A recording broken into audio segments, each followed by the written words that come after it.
Should we talk about the main event? Oh, can we please? Please, can we, sir? Please, please, sir. Can we talk about the main event, sir? Please, Fine, sir. I want some more, sir. Fine, you cretins are basically my children. Yeah, let the kids play for a while. So, in the main event, and I must admit, an eyebrow was raised when I saw that Undertaker and AJ Styles would be in the main event. Now, we were promised off-site. Now, what did I say on the last podcast? I said that I wanted something that was final deletion worthy. I wanted something that was going to be crazy, ridiculous, but also really cutting edge, really different. And I got all of those things in spades. And I have to say, this was a fucking masterpiece. I am blown away at how special this was. And this is from the guy, and I openly own it, and I don't hide. I said this match should not have taken place. I said this well in advance. Now, admittedly, I thought it was going to be in a ring, and it was just going to be a one-on-one match. So I would like to preface it by the fact that if I'd known it was going to be off-site and final deletion worthy, then of course I would have been all for that. So there are two things I've always clamoured for. An Undertaker match that I like, because it's been a while. And also, I wanted so desperately to see the American Badass. I feel like this main event was everything that anyone who has ever loved Undertaker wanted. We have so badly wanted to see him more humanized and get away from the dead man in some ways. You know, use elements of it. What made the American Badass so cool? It was the fact that he still had remnants of the dead man about him. Remember when he first came back and he had the trench coat and he was like, he said like, oh, you know, I still dance with the devil, but baby, I am bad. Like, it was just this cool idea of, like, he is a badass, but he's still dark. You can still do crazy dark shit. We got an amalgamation of everything. That was what was so cool. He had new ring gear. Loved his trousers, by the way. Fucking sick. 1 minute pair of those. Turned up on a motorcycle. Metallica playing, I believe. Like, oh my God. It was a set piece like no other. And I genuinely think I'm going to struggle here to tell you how special this is for me. I've watched wrestling for 32 years now. And throughout that 32 years, the guy I always related to or saw most was The Undertaker. There have been other wrestlers that have been my favourites, whether that be Stone Cold, even for a while, you know, the Legend Killer Randy Orton, RVD. I can think about all these wrestlers that at some period or another have been my favourite wrestler. But the constant has always been that The Undertaker has been this magical, almost deity, this biblical figure of wrestling, the cornerstone of the WWF to the WWE. The most loyal soldier you could ever ask for, a man who never jumped ship, a man who never really asked for anything other than just that hard work rate. The most respected man in the history of wrestling, frankly. And he went into this concept, and I remember saying to you guys as we were watching it live, what was so cool about this being pre-taped is that the Undertaker didn't have to worry about the normal restraints, gassing out quickly or blowing up or, just looking a little bit haggard. He had a chance to, let's be honest, he was in phenomenal shape. He looked incredible. This was a fitting tribute to the Undertaker we've always wanted, and the fact that we got everything that we wanted as well, and we got to see him wrestle AJ Styles. Let's not forget AJ Styles' role in this. He is, to all intents and purposes, the modern day Shawn Michaels. He's the phenomenal one. He's the best worker of the modern generation. Undertaker specifically asked for this match for that reason. And I'm so grateful. This is the one time I can honestly say I'm thankful for the coronavirus, because we wouldn't have got this without it. There's no way we would have got this. We would have got some shit 15-minute slugfest in a stadium, and it just wouldn't have had the same effect. You would have had to, Gallows and Anderson on a ring apron or whatever. Instead, we got this. This, for me, was a masterpiece. This was like watching a boss fight in your favourite video game. Round 1, fight!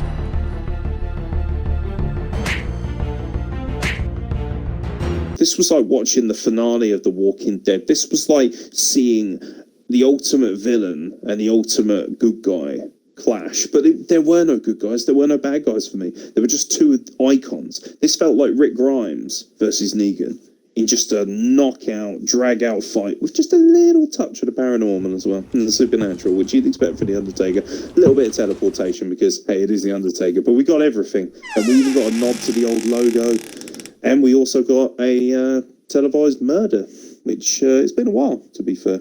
I'd like to do a podcast based solely on this match, and I can't wait. If WrestlePlug's still going in 5 or 6 years, I want us to sit down when we're going through Manic Matches, not Manic Mondays, and I think this is one that I'd really like to revisit over and over. I can see myself watching this 50 times in the next couple of weeks. Thrilled, absolutely thrilled at how special this was. This was 5 stars. End of story. Yeah, there's not a whole lot more I can add to that, but I'll do what I can. It is common knowledge, as much as I love my KOs, as much as I love my Sami Zayns, AJ Styles is my favorite wrestler of all time. He can pretty much do it all. We've talked about how great he is in the ring. He's the modern day Shawn Michaels. That's inarguable. People have said, oh, but AJ can't talk on the mic. You shut your fucking mouth. Did you see the promos? John Cena rivalry. That's where it all turned around for me, is the John Cena rivalry. And ever since then, he's been masterful. With Gallows and Anderson, by the way, should not be discounted in the fact that they have sat behind it for so long now. And they have been, let's be honest, they've done jack shit since they got to the WWE. They've had a couple of cheap tag team title reigns, and they won that stupid Saudi Arabia tournament that nobody cares about. But realistically, we're talking about one of the best tag teams to never get used properly in wrestling history, for my money, at least on the WWE. And I know they had a fantastic run in NJPW, multiple time IWGP heavyweight tag team champions, but that's, Bullet Club and all that nonsense. But in WWE, it's been poor. But they have acted as a masterful foil to AJ Styles, and the three of them are like this beautiful cohesive unit. They really are equal parts hilarious, equal parts dangerous, equal parts destructive. They have everything as a trio, and I'm worried that we're not ever going to see AJ Styles again, because I'm pretty sure he was murdered. I mean, we saw his hand sticking out of the dirt at the end. It probably twitched a little bit. We were just too blown away to actually notice because, like you said, this is everything I've wanted from an Undertaker match in years. Just counting WrestleMania matches, because I do believe his tag match with Roman at Extreme Rules last year was one of the best showings we've had from him in years. But if you just count WrestleMania shows, this is his best match since WrestleMania 29. And that says a lot considering how much I hate that motherfucker from Chicago. I am in full agreement. I think this match, because it was filmed off-site, because of the current pandemic, you said it already, and we've said it on the show before, that this had to be some carny bollocks. This just had to be a load of bullshit. And it was. I can't imagine this match being in a ring, because even if it was, I'm sure AJ still could have pulled a good match out of the dead man, because that's just what he does. But fatigue would set in. Taker would eventually start to slow down, because he's not a young man. He is pushing probably 55, maybe even close to 60. I'm not 100% sure. But he's been wrestling for 30 years. His debut in the WWE, he's just been in WWE 30 years. He's been wrestling longer than that. The man has paid his dues to this business, and he's still pulling out matches like this. What are some of the cool spots? Because I always like to point those out. They climbed on top of the little shed or mausoleum or whatever it was. He tosses Luke Gallows down. He tombstones Anderson on the fucking metal sheet roofing. Chokeslams AJ through the ground. The spots in this were so cool. Even the very beginning, when the hearse came in and we heard Undertaker's music, and you and I, we both sighed. We're like, fuck, it's going to be the dead man. And then AJ pops out of the coffin like a fucking slimy little bastard. And I'm like, that's it. I just got worked. But it was brilliant. It was absolutely brilliant. And then you just hear the motorcycle rev, Taker coming down the road, and they're just beating the shit out of each other. It's like, oh, come on, boy. That's what I love. It was so American badass, because he was that best Taker version. Don't at me. And if you do, I'll fight you. It's fine. I don't care. I love the American badass. I loved Big Evil. But I love the dead man. I love the leader of the ministry. The Undertaker is such a defining character in the world of professional wrestling that he can evolve like that. It's like he evolves more than Chris Jericho, and we all compliment on how well Jericho can adapt to the current climate wherever he is. I think Undertaker can do a better job, and this shows that he can do a better job. I could talk about this forever, so I'll let Jay Miller get in on this, buddy. I appreciate that, sir. I'm going to go on record and say that this is by far top 3 best match of the Undertaker's career. Even if it's a gimmick match, even if it should have never happened like it did. Are you sure about that? I'm fucking glad that it did, because if it didn't, we would have. This was amazing. The spots with, like you said, Gallows getting thrown off the mausoleum or the shed or whatever it was. Anderson pretty much getting killed by a tombstone on a roof, and then the pyro behind AJ before the choke slam. Fucking just amazing. And then the end, fucking you see AJ's hand sticking out of the ground, and here comes the old logo, and fucking Metallica hits, and Taker just takes off. I want this to be his last match, because if it is, it would be a perfect send-off. He needs...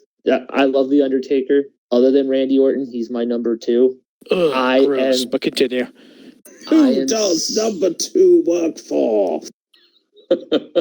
I want this to be the finish.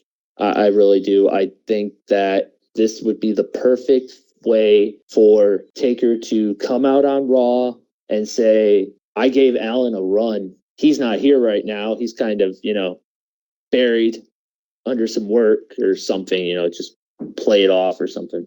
This was my last ride. And he takes off and he rides out in the sunset, and they pan out and he's riding the bike all the way through the Performance Center, out the door, down the road, and then Hall of Fame next year. Yeah, I don't think there's any question there that he needs to go into the Hall of Fame if he's done there. But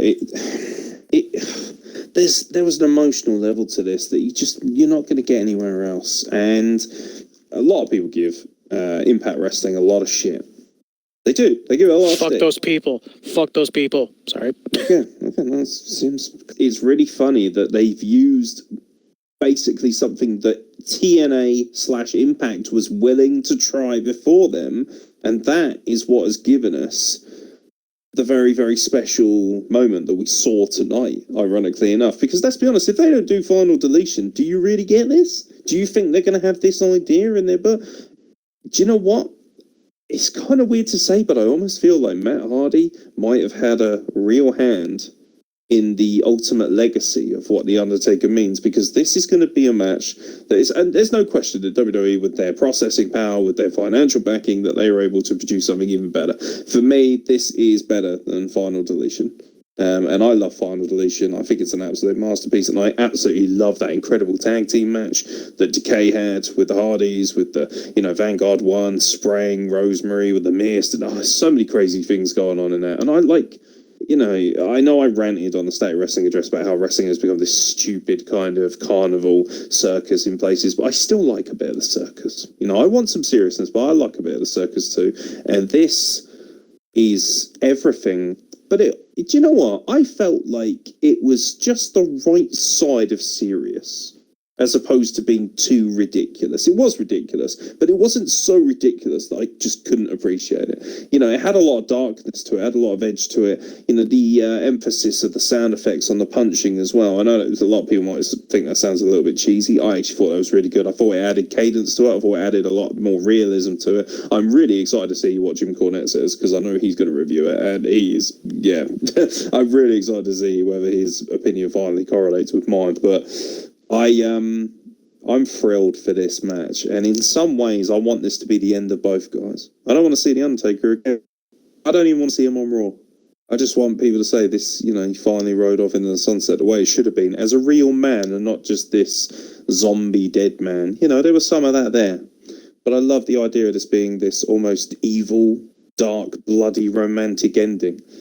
The Undertaker has always been about taking souls. He's always been about reaping souls. He's always been about resting in peace. Well, he had that, but he did it as a real man. He did it as the American badass.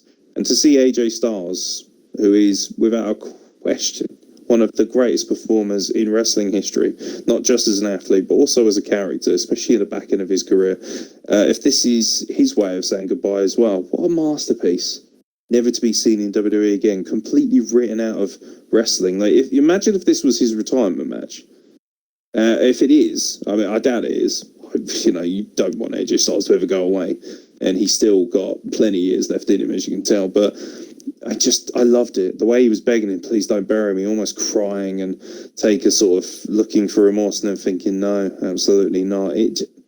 There's so many things here, and I'm so excited to see what they do as a follow-up. That's what I'm most excited to see. There could be so many things. You know what? If there was only one thing I would have loved to have seen in this match, a little cameo from his brother Kane.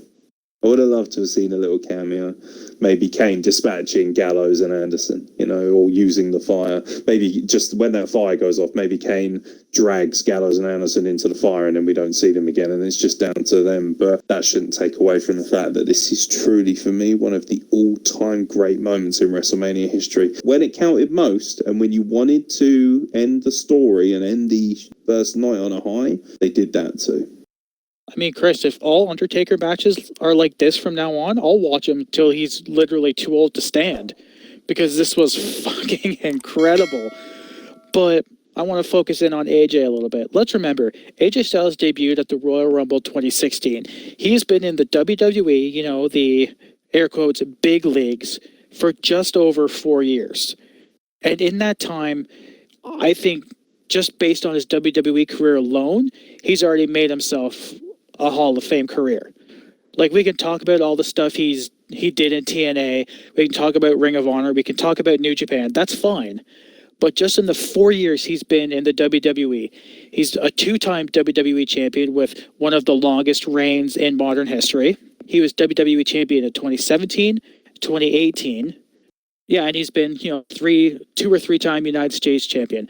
This man has done just about everything you can do in the WWE. So in 4 years, he's done more to make a name for himself than people who have been there for, 10 to 12.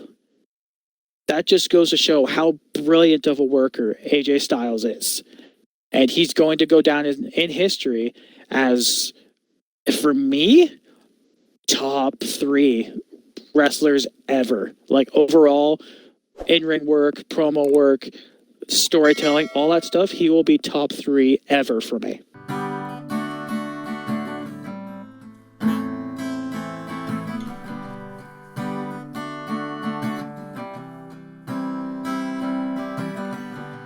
Mama, take this badge off of me,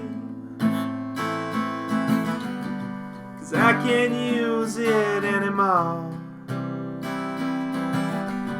It's getting dark, too dark to see. I feel I'm knocking on heaven's door. Knock, knock, knocking on heaven's door. Knock, knock, knocking on heaven's door. Knock, knock, knocking on heaven's door. Knock, knock, knocking on heaven's door. Mama put my guns in the ground. I can't shoot them anymore. That long black cloud is coming down. I feel I'm knocking on heaven's door. Knock, knock, knocking on heaven's door. Knock, knock, knocking on heaven's door. Knock, knock, knocking on heaven's door. Knock, knock, knocking on heaven's door.